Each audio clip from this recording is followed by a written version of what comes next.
शरणागत दीनार्थ परित्राण परायणे सर्वसत्य हरे देवी नारायणी नमस्ते।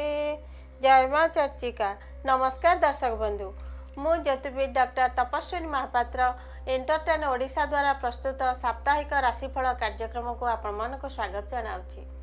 दर्शक बंधु, जदि आपण माने एंटरटेन ओडिशा को सब्सक्राइब करिना तेबे संगे संगे सब्सक्राइब करिनियंतु एवं भिडियोटी आपणक पाखरे खूब शीघ्र पहुँचवा पाई बेल आइकन को दबांतु। आसंते जानिबा ए सप्ताहटी अक्टोबर 24 तारिख रु 30 तारिख पर्यंत आपण मानकर किपरि कटिबो, किंतु ता पूर्वरु आसंतु जानि नेबा ए सप्ताह रे कोन रहिछि पर्वपर्वाणी गुडिक। अक्टोबर 24 तारिख शुक्रवार जाति संघ दिवस। अक्टोबर 25 तारिख शनिवार नागल चतुर्थी। अक्टोबर 28 तारिख मंगलवार सूर्य षष्ठी व्रत छठ पर्व। अक्टोबर 30 तारिख गुरुवार गोष्ठाष्टमी जगमोहन भोग। ए थिला ए सप्ताहर पर्वपर्वाणी गुडिक। एबे आसंतु जानिबा 12टी राशि रे जन्मित व्यक्ति मानकर ए सप्ताहर राशिफल। राशि चक्रर प्रथम राशि मेष राशि। ए सप्ताहटी आपणकर जगी रखी चलिबा बहुत भल हेबो। कौनसी कार्य रे स्पृहा रहिबो नाही, नाना प्रकार असुविधार सम्मुखीन होई पारंती। तेणु जगी रखी कार्य करिया फल यात्रा करने को थिले यांत्रिक त्रुटि देखा देई पारे। पारिवारिक जीवन में अशांति असंतोष देखा देव। छात्र छात्री माने अमनोयोगी हेबे। अशुभत्व को खंडन करने पाई शुभत्व को लाभ करने पाई माँ दुर्गा पाखरे 7टी लाल मंदार फूल अर्पण करंतु। एबे आसंतु जानिबा वृष राशि संपर्क रे। देह मन सुस्थ रहिबो। पारिवारिक जीवन में सुख शांति अतुट रहिबो। छात्र छात्री माने विद्या क्षेत्र में उन्नति लाभ करिवे। व्यवसाय वाणिज्य रे पूर्व अपेक्षा अधिक लाभवान हेबे। कौनसी नूतन कार्य आरंभ करी ताहाको संपूर्ण मध्य करि पारंती। साहित्य कला सांगठनिक कार्य रे योगदान करी प्रशंसित हेबे। अशुभत्व को खंडन करने पाई शुभत्व को लाभ करने पाई ओम नमः शिवाय एही मंत्र को 27 थर जप करंतु। एबे आसंतु जानिबा मिथुन राशि संपर्क रे। कर्म क्षेत्र में उच्च कर्तृपक्षों साहाय्य सहयोग सहानुभूति लाभ करिवे। पारिवारिक जीवन में संतान संतति मानकर कृतित्व को नहीं गर्वित अनुभव करिवे। शत्रु माने पराजित अनुभव करिवे। व्यवसाय वाणिज्य रे बकेया अर्थ लाभ करी आर्थिक उन्नति देखा देव। अशुभत्व को खंडन करने पाई शुभत्व को लाभ करने पाई स्नान जल रे किछि कला राशि मिसाई स्नान करंतु। एबे संत जानिबा कर्कट राशि संपर्क रे। देह मन असुस्थ रही पारे। प्रत्येकटी दिगरे प्रत्येकटी कार्य रे बाधा विघ्नर सम्मुखीन हो पारंती। तेणु जगी रखी कार्य करिबा भल हेबो। पारिवारिक जीवन में अशांति असंतोष छोट छोट कथा को नहीं मान मनांतर देखा दे पारे। एपरिकी भातृविवादर संभावना रही। छात्र छात्री माने विद्या क्षेत्र में अमनोयोगी हेबे। व्यवसाय वाणिज्य रे लाभ परिवर्ते क्षति सहिबा को पड़ी पारे। अशुभत्व को खंडन करने पाई शुभत्व को लाभ करने पाई श्वेत चंदन टीका मथार लगांतु। एबे आसंतु जानिबा सिंह राशि संपर्क रे। दाम्पत्य जीवन में छोट छोट कथा को नहीं मतांतर मनांतर देखा दे पारे। कर्म क्षेत्र में वाद विवादर सम्मुखीन होबाकू पड़िबो। एपरिकी सहयोगी मानकर साहाय्य सहयोग पाइबे नहीं। निजर लोक माने विरुद्धाचरण करिवे। छात्र छात्री माने क्रीड़ा क्षेत्र में असफलता लाभ करिवे। आय अपेक्षा व्यय अधिक हो जाई पारे। तेणु जगी रखी चलंतु। अशुभत्व को खंडन करने पाई शुभत्व को प्राप्ति करने पाई सूर्य नारायण को 7 अंजुला जल अर्घ्य प्रदान करंतु। एबे आसंतु जानिबा कन्या राशि संपर्क रे। देह मन सुस्थ रहिबो। उत्तम भोजन प्राप्तिर सुयोग रहिछि।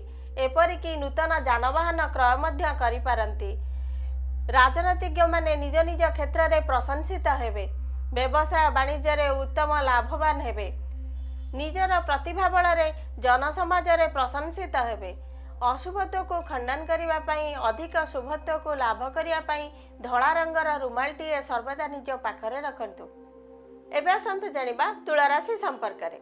शरीर कौन स्थान रे आघात लगिबार संभावना रही। तेणु जगी रखी कार्य करंतु।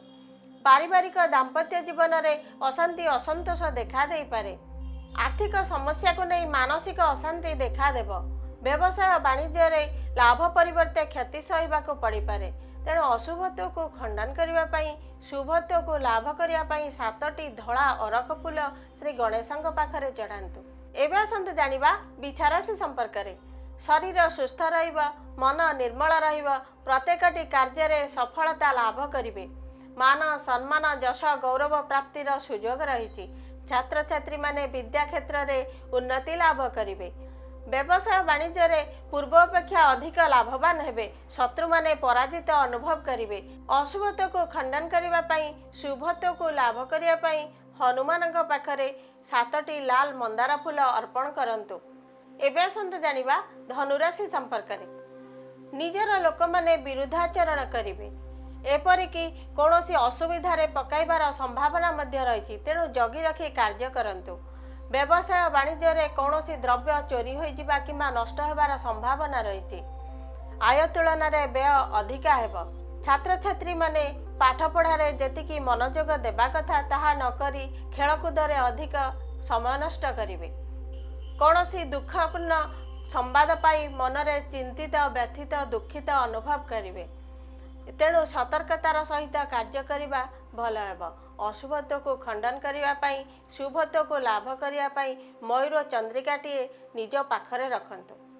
एबे आसंतु जानिबा मकर राशि संपर्क में। दीर्घ दिनर स्वप्न साकार हेब। कर्म क्षेत्र में नूतन पदपदवी प्राप्तिर सुजोग रही। नूतन करी कौनसी गृह भूमि किंबा जानवाहन क्रय करिबार सुजोग मध्य रही। कृषि वाणिज्य राजनीति क्षेत्र में सफलता अर्जन करिवे। महिला माने हस खुशी रे दिन गुड़ी को अतिबाहित करिवे। छात्र छात्री माने विद्या एवं क्रीड़ा क्षेत्र में सुनाम अर्जन करी प्रशंसित हेबे। अशुभत्व को खंडन करिया पई, अधिक शुभत्व को लाभ करिया पई माँ कालींग पाखरे 7टी नील अपराजिता फूल चढ़ातु एवं राशि तेलर दीपटीए जालंतु। एबे आसंतु जानिबा कुंभ राशि संपर्क में। नूतन करी कौनसी कार्य आरंभ करी ताहाको संपूर्ण करिवे। मन प्रफुल्लित रहिब। कर्म क्षेत्र में मान सम्मान यश गौरव प्राप्तिर सुजोग रही। कौनसी मांगलिक कार्य रे योगदान करी प्रशंसित हेबे। कौनसी नूतन स्थान को भ्रमण करिबार सुजोग मध्य रही। प्रत्येकटी कार्य रे प्रत्येकटी दिगरे सफलता पाइबे। अशुभत्व को खंडन करिया पई, अधिक शुभत्व को लाभ करिया पई ओम गम गणपतये नमः एही मंत्र को 27 थर जप करंतु। एबे आसंतु जानिबा राशि चक्र अंतिम राशि मीन राशि संपर्क में। कर्म क्षेत्र में अशांति असंतोष वाद विवादर सम्मुखीन होगाकू पड़ी पारे। गुप्त शत्रु माने चक्रांत करी विपद रे पकेइबाकू चेष्टा करि पारंती। तेणु जगी रखी कार्य करंतु। व्यवसाय वाणिज्य रे आशानुरूप लाभ पाइबे नाही। पारिवारिक जीवन रे संतान संतति मानकर कार्यकलाप को नहीं चिंतित दुखित मर्माहत हेबे। महिला माने अपमानित निंदित होबार संभावना रही। अशुभत्व को खंडन करने पाई, शुभत्व को लाभ करने पाई ओम नमो भगवते वासुदेवाय एही मंत्र को 27 थर जप करंतु। ए थिला मेष राशि ठारू मीन राशि पर्यंत 12 गोटी राशि रे जन्मित व्यक्ति मानकर राशिफल। दर्शक बंधु, आपण मानकर जदि कौनसी वास्तुजनित समस्या किंबा जातक जनित समस्या रही ताहार समाधान चाहूचंती तेबे स्क्रीन ने दिया जाइथिबा नंबर रे जोगाजोग करंतु। आज तो समय हो गलानी कार्यक्रम को एठी विराम देबा। पुणी देखाबा आगामी अध्याय राशिफल कार्यक्रम रे। जगत जननी माँ चर्चिका आपणक दिन गुड़ी को मंगलमय करंतु। सुख शांति रे दिन गुड़ी को अतिबाहित करंतु। रहुछि नमस्कार।